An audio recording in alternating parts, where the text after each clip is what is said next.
Well, the Prime Minister appeared on the Bush Deep podcast, which came out was released last Friday. It was filmed at the Lodge, and he was asked by the podcast host, Nikki Osborne, who he would, quote, shag, marry or date. It is somewhat of a crude party game, and it was involving the Australian pop star Kylie Minogue. Now, the Prime Minister initially didn't answer the question, but he was pushed by the host.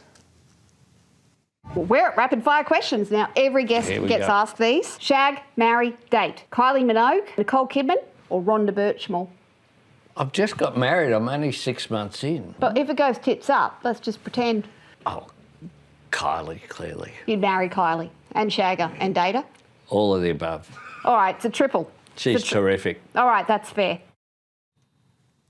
Now, today we have heard from the Prime Minister releasing a statement. In one sentence, he says, "I apologise unequivocally for the comments."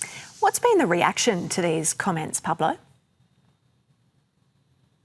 Criticised. We have heard from the Shadow Communications Minister, Sarah Henderson, who has said that they are disrespectful to women, embarrassing to Australians and demean the office of the Prime Minister. She also called it crude locker room talk. We have also heard from Independent MP Zali Steggall, who says that the Prime Minister should have pushed back on this and lead by example and should have called it out as sexist. We heard earlier this morning as well from the Social Services Minister, Tanya Plibersek, who deflected questions about this.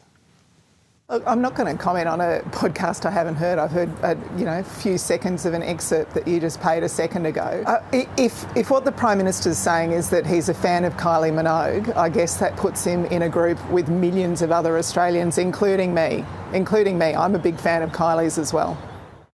So the Social Services Minister there, Tanya Plibersek, deflecting those questions this morning, also pointing to the government's record on women. Joe, we have seen a lot of politicians of late go on these sort of informal podcasts, and it really does highlight the risks that come with going on these platforms.